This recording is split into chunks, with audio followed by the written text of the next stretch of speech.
नमस्कार दोस्तों, मैं आचार्य वसुधा हार्दिक अभिनंदन करती हूँ आप सभी का आपके अपने YouTube चैनल पर। दोस्तों, आज के वीडियो में मैं आपसे बात करने वाली हूँ कैसा रहेगा वृश्चिक राशि वाले जातकों के लिए ये जून 2022।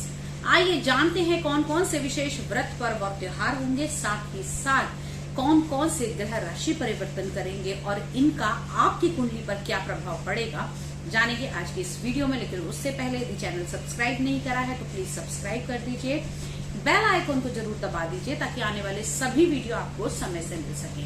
तो चलिए बात करते हैं वृश्चिक लगन वाले जातकों के बारे में। तो वृश्चिक लगन की अगर मैं बात करूं तो आपकी सबसे पहले हम बात करते हैं हेल्थ के बारे में।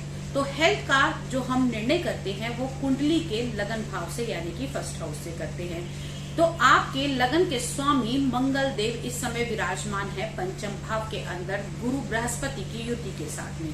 तो दोस्तों, यहाँ पर अगर हम देखें तो आपकी हेल्थ के लिए बहुत चीजें अच्छी रहेंगी, साथ ही साथ आपके प्रेम संबंध बहुत अच्छे बनेंगे। लेकिन यहाँ पर देव गुरु बृहस्पति बैठकर हंस योग भी बना रहे हैं, तो इस समय में आपका मन बहुत ज्यादा धार्मिक चीजों में लगेगा और साथ ही साथ आपको धार्मिक स्थलों की यात्रा करने का मौका भी मिलेगा। अगर हम देखें तो वृश्चिक लगन वाले जातकों के चतुर्थ भाव में शनि का गोचर, जहां पर शनि वक्री की स्थिति में विराजमान होंगे, तो यहाँ पर आप पुराने मकान के अंदर नई तोड़फोड़ करा सकते हैं, नए बदलाव कर सकते हैं।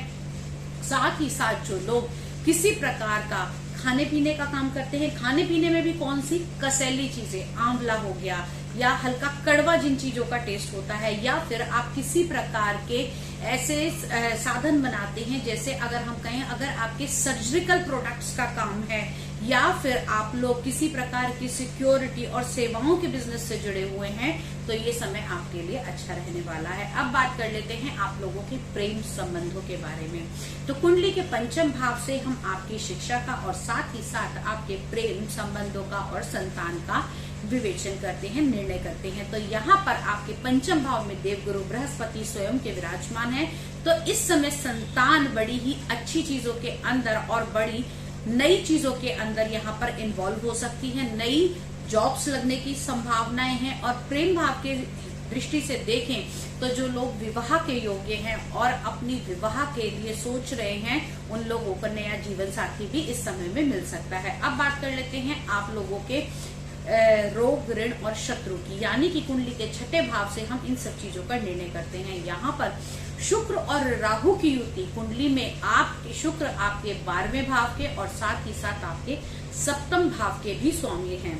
तो यहाँ पर रोग के भाव में शुक्र और राहु की युति का होना, राहु छठे भाव के अंदर आपको अच्छे फल देंगे, आपके प्रतिद्वंदियों को, आपके शत्रुओं को आपके ऊपर हावी नहीं होने देंगे। लेकिन वहीं अगर हम देखें आपके सप्तमें शुक्र देव छठे भाव के अंदर विराजमान है, तो स्पाउस की हेल्थ थोड़ी सी दिक्कत हो सकती है। साथ ही साथ यहाँ पर आप लोगों को अगर रीनल से जुड़ी हुई कोई प्रॉब्लम है, वीर्य से जुड़ी हुई कोई प्रॉब्लम है, गुप्तांगों से जुड़ी हुई कोई प्रॉब्लम है, या फिर शुगर या डायबिटीज के आप मरीज हैं, तो आपको अपना ध्यान रखने की आवश्यकता है।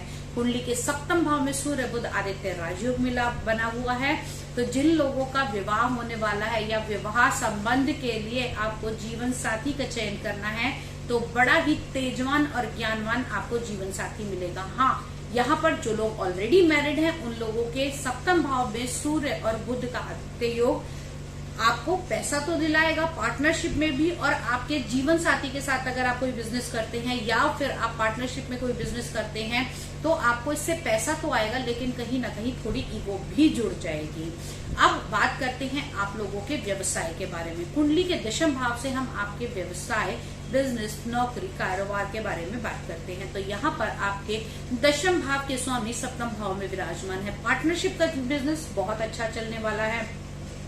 जैसे ही सूर्य राशि परिवर्तन करेंगे और आएंगे आपके अष्टम भाव के अंदर, यानी कि अगर हम बात करें 15 जून के बाद, व्यवसाय में थोड़े से उतार चढ़ाव आ सकते हैं। साथ ही साथ जो लोग गवर्नमेंट सेक्टर में हैं या फिर गवर्नमेंट से जुड़ा हुआ कोई काम करते हैं, जैसे लीगल पेपर वर्क का काम करते हैं या फिर किसी ऐसे बिजनेस में है जहां उनका कोई टेंडर है वो गवर्नमेंट से पास होना है, उन लोगों को थोड़ा संभल कर 15 तारीख के बाद में चलना पड़ेगा। उनसे अगर चूक भी होगी तो वो कहाँ होगी, पेपर और राइटिंग के कार्य में, तो थोड़ा सा संभल कर चले। अब बात कर लेते हैं आप लोगों के 11वें भाव के, यानी कि इसकी बात ना करें तो हम बातें अधूरी रहती है, क्योंकि 11वां भाव हमारी आय का, हमारी इच्छा पूर्ति का, हमारे प्रॉफिट्स का देखा जाता है। तो 11वें भाव के स्वामी बुध देव लगभग पूरे ही माह आपके 7वें भाव के अंदर विराजमान होंगे। 7वें भाव में यहाँ बैठकर सूर्य बुध आदित्य राजयोग बनाएंगे, और साथ ही साथ इस समय में आपके जो प्रॉफिट्स हैं वो पार्टनरशिप में,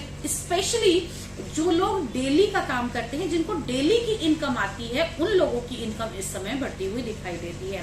तो ओवरऑल यदि मैं बात करूं वृश्चिक लगन वाले जातकों के लिए जून का महीना ठीक ठाक रहेगा। बहुत बढ़िया भी नहीं कहूंगी और बहुत खराब भी नहीं कहूंगी। इस समय में आपको थोड़ा सा हेल्थ का ध्यान रखना पड़ेगा, और साथ ही साथ लीगल वर्क और पेपर वर्क पे थोड़ा सा ध्यान देने की आवश्यकता है। ओवरऑल सब कुछ बढ़िया रहे, माँ भगवती की कृपा सभी पर बनी रहे।